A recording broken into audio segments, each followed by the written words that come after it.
Howdy there, folks. Now that we have our state, socket connection, and error handling all set up, we're ready to build out the final pages of our UI application.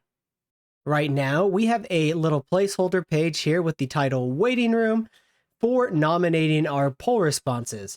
Today, we'll add the ability to add nominations and send them to all the clients who are connected to our poll via socket connection so that they can all see the nominations, and we'll also add some UI to see who all has joined our poll.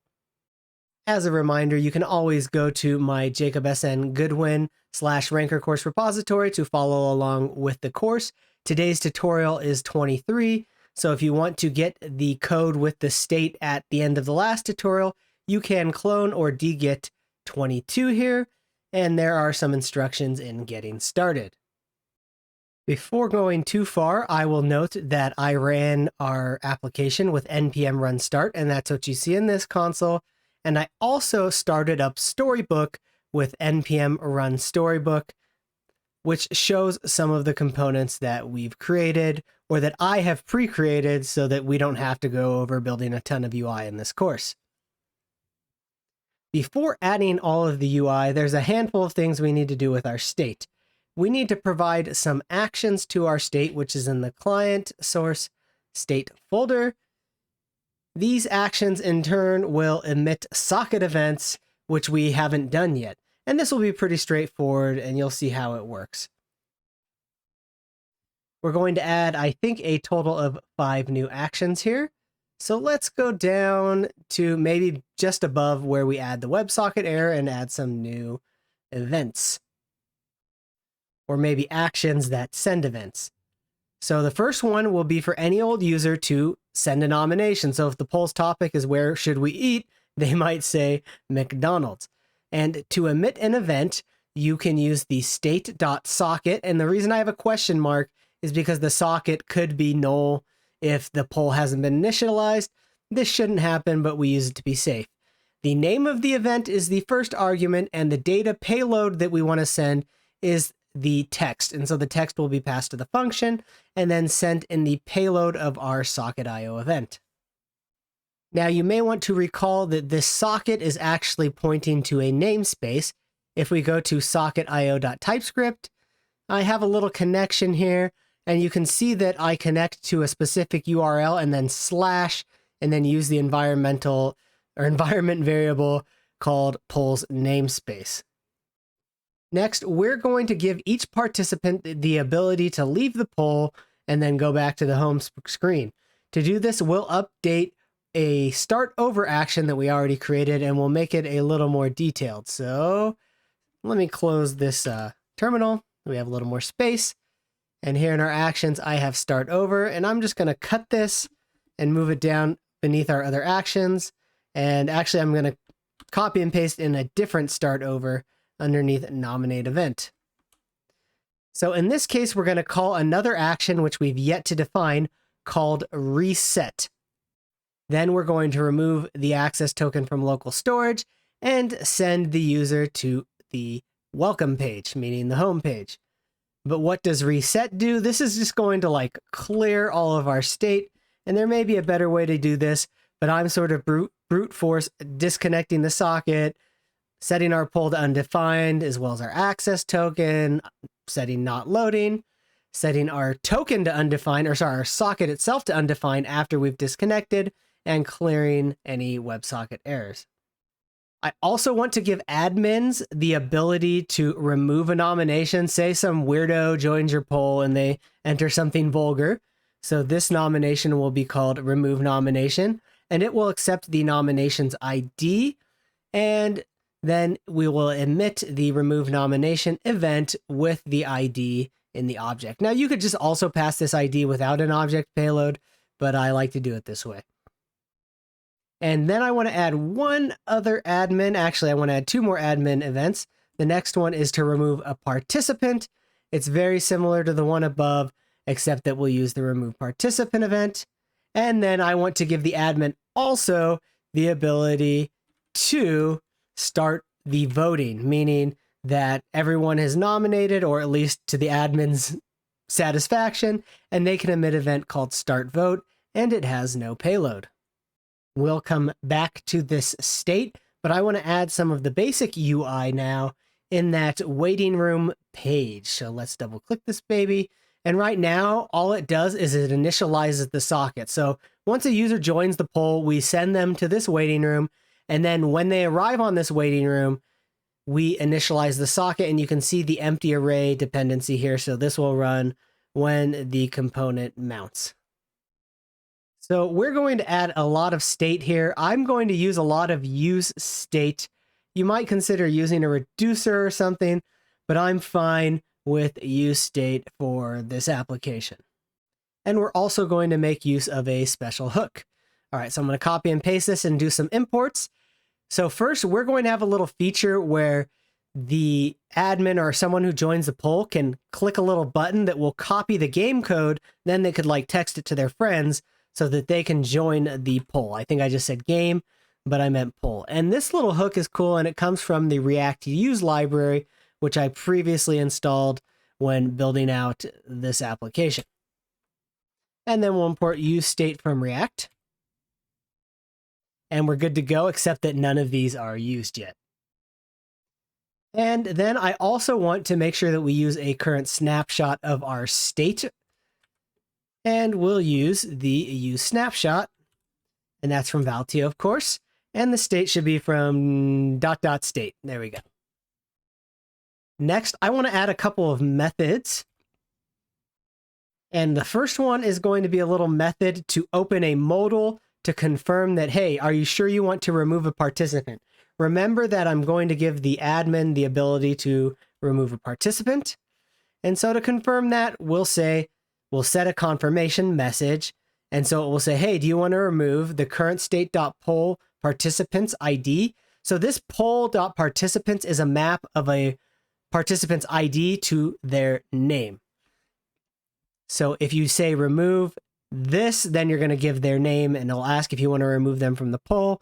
It'll set the ID of that participant and then open the modal.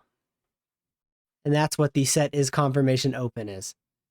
Like I said, maybe you could clean up this state, but I didn't want to get too crazy about it. Then the next one I want to do is also to remove a participant or to confirm that we're removing them. And so that's just saying if we have a participant to remove, meaning it was set in this confirm or remove participant, then call that action. Remember, the actions are part of our state, and we just created a remove participant. And this participant to remove will be an ID stored in our state up here. And then we'll close the modal. I think I mentioned that we're going to go back and work in our state a little bit. I was having some trouble with valtio and the typing of the derived function. So if you recall, I wanted to basically get some derived state. So for example, when our state's access token changed, I use this derive function, and then I create a field called me, which uses a little getter, which accesses the state when it changes, and then we'll compute this derived state, meaning the user's ID and their name from the access token. And then also another one that checks if this me changes, it'll determine if they're the admin because the poll also has an admin ID. And then I sort of merge this with the state. So there's two ways to call derive. One is with no second argument, so it would just be past this. And so that would return a new piece of state that only contains me and is admin fields. But if we add the second argument, it's actually going to add this object or sort of merge it with the base state. And then you would only really need the state with computed to kind of define the types, which are a join or union of this state with the sort of base state that you add here. But I was running into problems, and I didn't like that you have me here, and then is admin is derived from me, which itself is derived. You could use multiple derived statements here. And so I just wanted to do something a little different. And I found one suggestion. I don't like it a ton, but it's in this thread. I guess it's in valtio discussions number 161. I'm sure your text looks a little small there, but there's a cool little answer here. And at the end of the day, what you can end up doing is using a getter inside of your JavaScript objects. And so there are some suggested solutions here by the creator of valtio, Daishi. And related to that, I saw this other issue. It's discussion 468. And I kind of like what he did. He uses a derive, and then I'm trying to remember what his suggestion was. It's down. Okay, it's right here. So he uses a default JavaScript getter. So what he does is he uses this get keyword, and then as a function, he calls it quadrupled, and then you can just return this dot doubled, which is an access to this getter itself, which is a multiple of count. And so this kind of helps us to have a derived field based on a derived field without too much trouble and without trouble defining our types, really. So doubled is a derived field based on count, and quadrupled is a derived field based on doubled, which itself is a derived field. I hope that made any sense whatsoever. So we're going to first remove derive here. So rest in peace, derive. And you might find a better way to do it. I tried like manually adding the typings in the triangle brackets and all that, and I just could not come up with a good way. Then I want to update our app state. So I already have me, but since me is derived state, I'm just going to add it at the bottom just for appearance. And then the next one is admin, remember? So we had me and is admin in this derived state, and so now our types are all blowing up. And so instead of doing me and is admin down here in state with computed, we can get rid of this.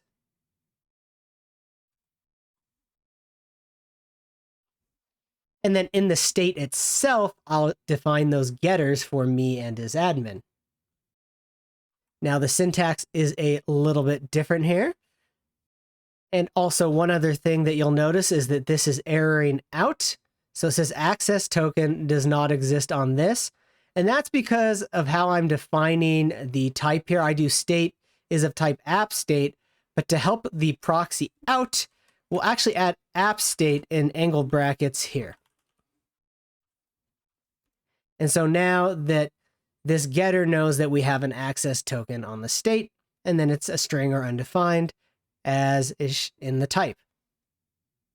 So we use get me as a function, and then we basically use the same logic, but instead of getting the state.access token, it's just this .access token.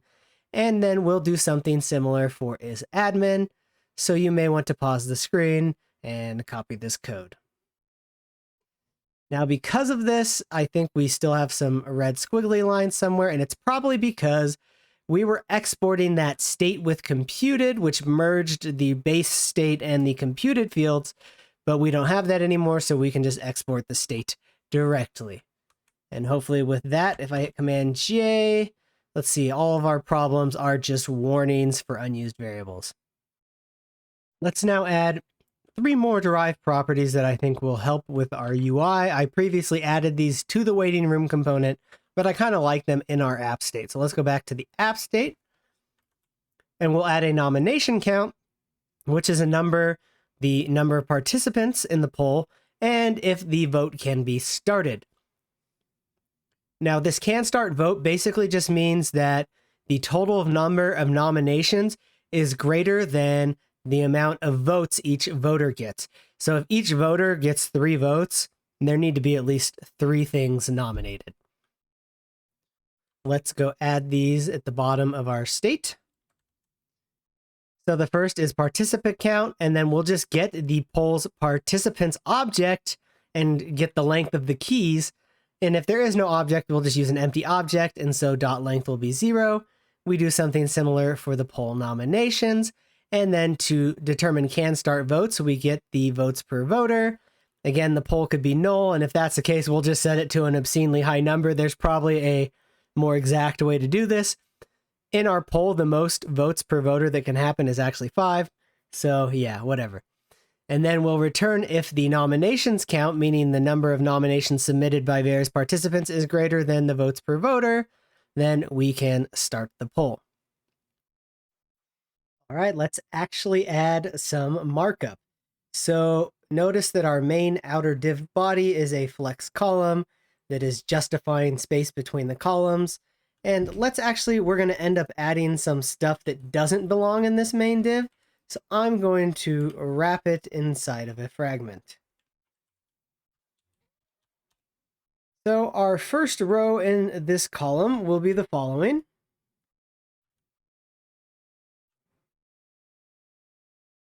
It will be a big div just to handle it as a row. It will have a title that says poll topic, and it will pull that poll topic from our poll from the poll. Pronunciation is important there, I guess. And then it will show the poll ID, and it will provide us a little div that we can click on that will use that copy to clipboard, which you'll recall we're using from that hook called use copy to clipboard. And then we'll also have a little button that will kind of show a copy button, and then we'll show the current poll and a colorized text function, which you will need to import, and I've already imported it from our util file right here. Now, what is colorized text? That is just a function that basically takes any of the numbers 0 to 9 or digits and colors them orange. Otherwise, it colors like letters in the alphabet purple, just so you can distinguish between like a 0 and an capital O and an L and a 1. Sometimes that's hard. So back to the waiting room. What else here? We're going to use this MD content copy, which I have imported from the React icons library, which is already installed. I made some mistakes. That's why some of these imports are already here. We're also going to import the BS pencil square from React icons BS and the MD people outline from React icons material design, or MD. I'm not sure what BS is. Can't remember. Next, we're going to add some little buttons that will open a window or a drawer from the bottom to add participants, or actually to see who the participants are. The participants add themselves, and we'll also add a poll nomination form where each participant can add their nominations. So that will go beneath this div here. So it will open a participant list with this set as participant list open. And it will basically just be a little button that has this people outline icon from React icons library, and it will show the current state participant count. Then we'll have a similar button that will show the nomination count that will open the nomination form, which is part of our React state. And to review, you can go see all of this state we set up here. Let's see what these buttons look like. So let's create a poll here. We'll say Y. The first user will be Jacob. And these are the buttons. So when we click this, it will open up a drawer, which I'll show you in a little. It will show all the names of the participants. And then this will open up a nomination form, which we'll show you shortly. For kicks, I opened Firefox and the Brave browsers. And that's only because we store the user in local storage. So it's easier just to do this with 3 separate browsers. So I'll click Join Existing Poll. We can copy this code. And then this will be Jenny. And you see that this changed to 2. And when they enter, these little things flash just so they know they need to click them, I guess, because it's not the greatest UI. It's not clear that these are buttons. This will be Bradley. Bradley. All right, so now we have 3 people in the poll. So I want to give you a preview. I've run npm run storybook, and I have it open here, of the components we'll be adding. One is a participant list, and it will basically receive an array of participants, and they'll show like this. And then if you are the admin, basically the admin can, click a button which will fire an event to remove the users. It will be easier to show these events in code. But for example, if we change the user ID such that the admin is user 3 and user 3 is ILN, she can remove all of the other users. And we can also click this button to fire an on-close event. We have a nomination form that's also in a drawer that has a little text field, and we can nominate blah, blah. And if we nominate, it will fire an event with that as a payload. And then the admin will also be able to delete any nominations. Say some rando comes in and, they don't like what they're nominating, they can remove them. And it opens and closes like so with the isOpen property. And again, we'll show you these in code. And then we're also going to use a confirmation dialog to confirm when we want to remove a participant. And I think also somewhere else, but we'll see shortly. And basically it has a confirm button that calls an event, or cancel, which just closes the modal, or actually calls an on cancel function. Let's go back to the UI or the return JSX, and let's add these. So first, as the last row in our Flex container here, so let's add another div here. This will be some admin only functionality. So if the current state is admin, so meaning the actual client that's opened is admin, they'll see a little thing that tells them how many nominations are required to start voting. And if we do have that number of nominations, they can start the vote. However, if they don't, then that button is disabled. Remember, we added this current state can start vote thing last time, which basically means there are more nominations than each vote per voter. If they're not the admin, they'll just see something that says waiting for admin. And this big thing is basically extracting the name of the admin. So the poll.participant is a map of participant IDs to their name. And so we can get the admin's ID and then get their name. So we're just waiting for them to start voting. So they don't have a button to start the voting. Then anyone, though, can leave the poll. And if that happens, it will set show confirmation to true. Maybe I should have called this set leave poll confirmation to true, since, there could be multiple confirmation dialogues. And then this is the actual confirmation dialog in that case. So if they confirm, we will call actions.startOver, which, remember, basically clears the state and sends them to the welcome page. So right now, this is what the UI looks like. We have space between column or row 1 of the column. This is row 2 here, and this is row 3. The admin can start voting once there are 3 nominations, but it's grayed out right now and locked. And everyone else just sees that they're waiting for Stink and Jacob to start the poll. Interesting that this font's smaller. I think it's just because I have the font increased in these other browsers. That is the case. Let's add the forms for when they click these buttons, though. So these will be added underneath the actual Flex stuff and inside of the fragment. And you may need to import these, because I already imported them because I recorded this once and totally screwed up. But it will show the participant list if is participant list is open. And remember, that happens when they click a button somewhere up here, set is participant list open, and there's a similar button for opening the nomination form. It has a title, which is the poll topic, just to kind of remind and show the participants the poll topic, even when they open a nomination form. And I was talking about participant list. Sorry, I jumped the gun there. There will be a handler called onClose, which will just set is participant list open to false. It will list the participants from the current poll state. If there is a onRemove participant, the confirm remove participant will show up, and that is being shown in this confirmation dialog. So we have 2 confirmation dialogs, and this one will open if is confirmation is open and if there is a participant. Let's see, what else do we have? We passed the admin ID just so that we know who can remove other users, and then also the actual user ID there. And that's actually because then the participant can see that they are the participant. Then there's a nomination form. It will have a title. It'll also have an open state. And when a nomination is submitted, it will call the actions.nominate. Now, you may in your state, actually, if we go to nominate, you might have had nominate event, and I actually changed this just to nominate. So go ahead and fix that. I forgot to bring it up earlier.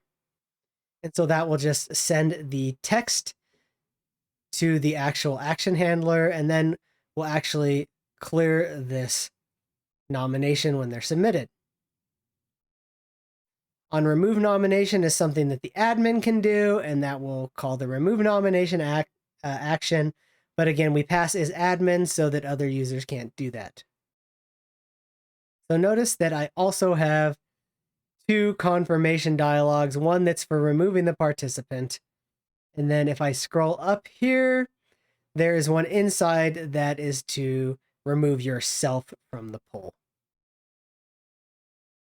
This one has a specific message. The other one actually receives its message here from the confirmation message, which is actually set when a particular button to remove a user is called. So if we go to confirmation message, that's set is confirmation, and that is set, the actual text is set in this handler, confirm remove participant, that we created later. So let's actually just do one demo of this. So let's create a poll. As always, I am the admin. Actually, the name goes here. I don't know how many times I've got that wrong. Why do I always make Jacob admin? That's the topic. All right, let's create this poll. Okay, and these guys will join this poll. Guess I didn't copy it. There it is. Billy with an IE. This is Carolina. We'll say Caro. Actually, dang it, I did it again.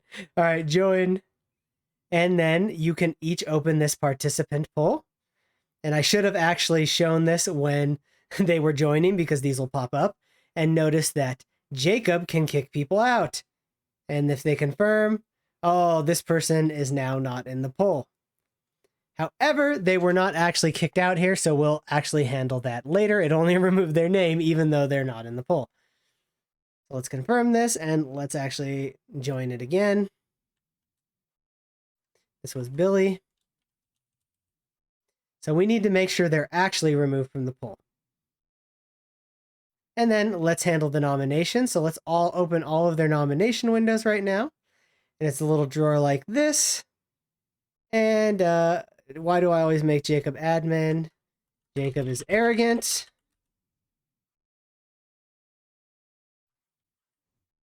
Yes, he is really arrogant.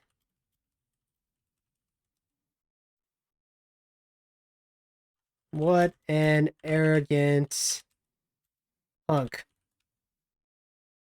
And so you can actually also see something I didn't mention is your nominations kind of have a different color and are shown to the left aligned and everyone else's are right aligned. And then the admin can remove one. Let's see if this works. And it's removed from everybody's. So the only thing that I really need to fix here is that when this person or removes another user, that they actually get booted from the poll. So when he goes like this, they get removed. But let's see if they can remove themselves. So they can remove themselves, and you can see it disappeared here. All right, we'll do the little fix next time for the admin getting a user kicked out of the poll. See you then.